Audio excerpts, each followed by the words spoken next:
सुन, ध्यान से सुन, क्योंकि यह कोई साधारण मोटिवेशन नहीं है, यह जागरण है। लड़कियां ब्रह्मचारी लड़कों की ओर क्यों खींचती हैं? क्योंकि ब्रह्मचारी लड़का वह नहीं होता जो सिर्फ शरीर से मजबूत हो, वह ऊर्जा से भरा हुआ तूफान होता है। वह अपनी सबसे कीमती शक्ति, अपनी वीर्य ऊर्जा को बर्बाद नहीं करता। और जब कोई पुरुष अपनी ऊर्जा को बचाकर रखता है तो उसके अंदर एक ऐसी ओरा, एक ऐसा तेज पैदा होता है जिसे दुनिया नज़रअंदाज नहीं कर सकती।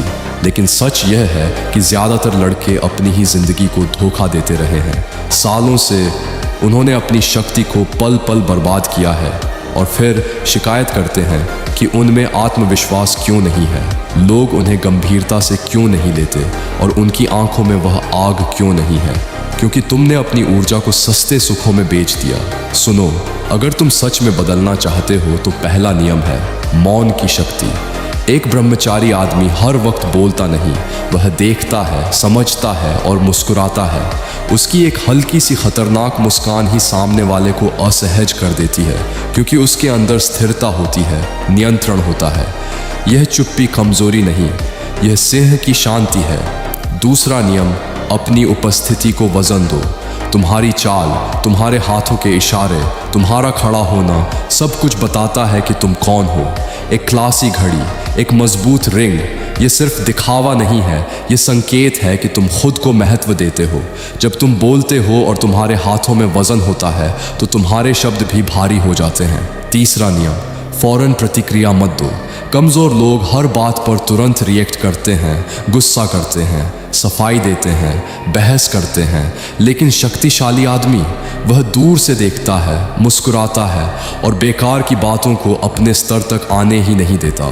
उसका नियंत्रण ही उसकी ताकत है। चौथा नियम, जीवन में मिशन होना चाहिए। जिस आदमी का कोई उद्देश्य नहीं होता वह इच्छाओं का गुलाम बन जाता है, लेकिन जिस आदमी के पास मिशन होता है वह हर दिन जीतने के लिए जीता है। वह खुद से कहता है, मैं जीतने के लिए पैदा हुआ हूँ। और यह वाक्य धीरे धीरे उसके अवचेतन मन को विजेता बना देता है। और अब सबसे बड़ा सत्य, तुम्हारी असली शक्ति तुम्हारी ऊर्जा है। जब एक पुरुष ब्रह्मचर्य का पालन करता है, महीनों तक अपनी वीर्य शक्ति को संभाल कर रखता है, तो उसके शरीर में ओजस जमा होने लगता है, उसकी आंखों में चमक आ जाती है, उसकी आवाज़ में गहराई आ जाती है, उसकी मौजूदगी ही लोगों को प्रभावित करने लगती है। वह कम सोकर भी ऊर्जावान रहता है, उसका चेहरा तेज से चमकता है और लोग बिना समझे उसकी ओर खींचने लगते हैं। यही ब्रह्मचर्य की असली शक्ति है। ये सिर्फ एक नियम नहीं, यह एक रूपांतरण है। तो अब खुद से पूछो, क्या तुम वही पुराने कमज़ोर इंसान बने रहोगे जो हर दिन अपनी शक्ति खो देता है, या फिर आज से उठकर उस रास्ते पर चलोगे जहां अनुशासन है, नियंत्रण है और असली पुरुषत्व है? क्योंकि जिस दिन तुमने अपनी ऊर्जा को संभालना सीख लिया, उस दिन तुम सिर्फ एक आदमी नहीं रहोगे, तुम एक शक्ति बन जाओगे। ब्रह्मचर्य में शरीर और मन को संतुलित रखना अत्यंत महत्वपूर्ण है और व्यायाम इसमें अहम भूमिका निभाता है। नियमित व्यायाम से न केवल शारीरिक ऊर्जा बढ़ती है, बल्कि मानसिक शांति और एकाग्रता भी मजबूत होती है। यह शरीर में स्रावित होने वाले हार्मोन्स को संतुलित कर अनियंत्रित विचारों को शांत करता है, जिससे ब्रह्मचर्य का पालन सरल हो जाता है। व्यायाम इच्छा शक्ति को मजबूत बनाता है और आत्मसंयम को स्थिर करता है। यही इस मार्ग की नींव है। त्वचा की आभा और शरीर की शुद्धता के लिए संतुलित आहार भी आवश्यक है। संतरा, नींबू, अनार, पपीता जैसे फल, पालक, गाजर, शकरकंद जैसी सब्जियां, बादाम, दालें और थोड़ा घी शरीर को भीतर से पोषण देते हैं।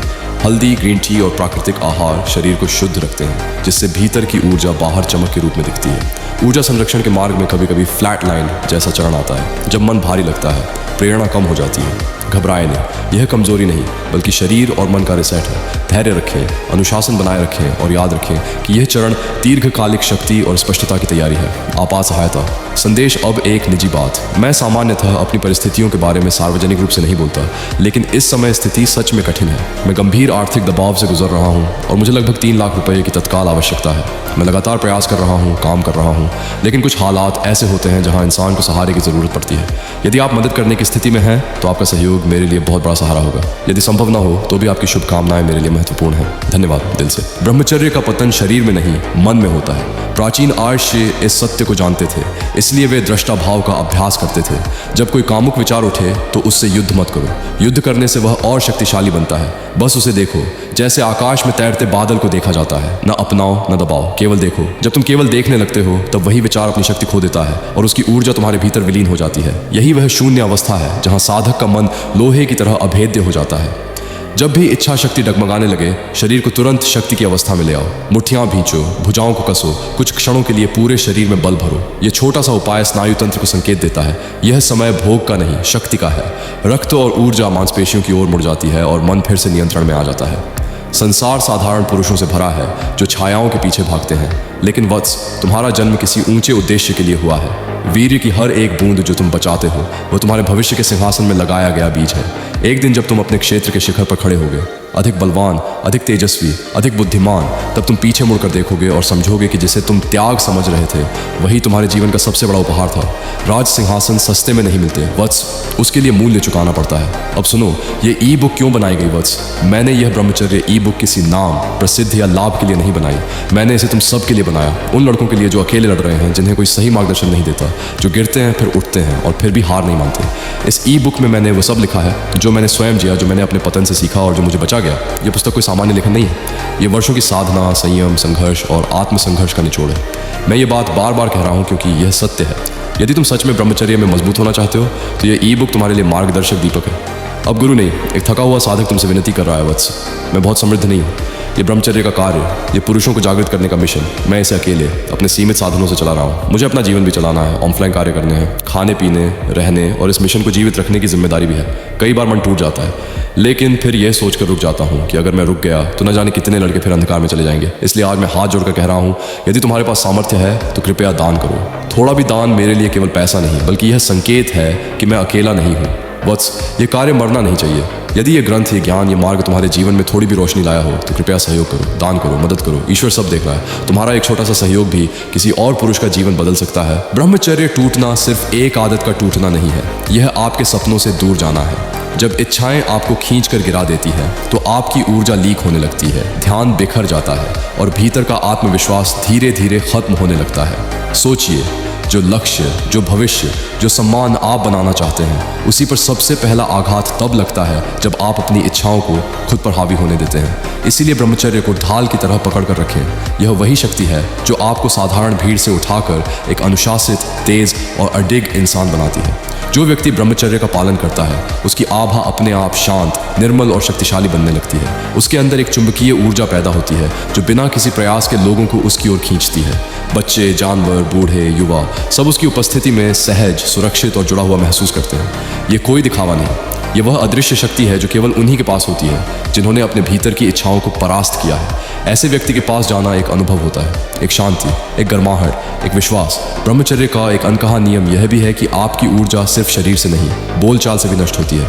बेकार बातें, गपशप, तेज या कटु शब्द, ये सारी चीज़ें आपकी जीवनी शक्ति को धीरे धीरे कमज़ोर करती हैं। जो व्यक्ति कम बोलता है, सोच समझकर बोलता है और शांत रहता है, उसकी ऊर्जा भीतर सुरक्षित रहती है, उसकी आभा मजबूत रहती है और उसका ध्यान विचलित नहीं होता। शब्द बचाओ, ऊर्जा बढ़ाओ, यही ब्रह्मचर्य का सूक्ष्म लेकिन सबसे शक्तिशाली पहलू है। भाई, अगर ये बातें आपके दिल में थोड़ी भी शांति, थोड़ी भी आग या थोड़ा भी जागरण लेकर आई हैं तो जान लो, आपका छोटा सा दान मेरे लिए सिर्फ पैसा नहीं, यह आपकी तरफ से एक व्रत है कि यह ज्ञान जिंदा रहे और औरों तक भी पहुँचे। हज़ारों लोग सिर्फ पढ़कर आगे बढ़ जाते हैं, लेकिन बहुत कम लोग ऐसे होते हैं जो ज्ञान को जीवित रखने में अपना योगदान देते हैं। अगर इस कंटेंट ने आपके विचार बदले, आपकी चेतना छुई या आपके भीतर एक नया संकल्प जगाया हो तो भाई, इसे बस पढ़कर मत निकलो। आपका सहयोग ही इस पूरे प्रयास की रीढ़ है, आपका दान ही इस यात्रा की सांस है। और सच बताऊं, आज आपकी मदद इस ज्ञान को रोकने नहीं देगी, बल्कि और भी आगे बढ़ाएगी।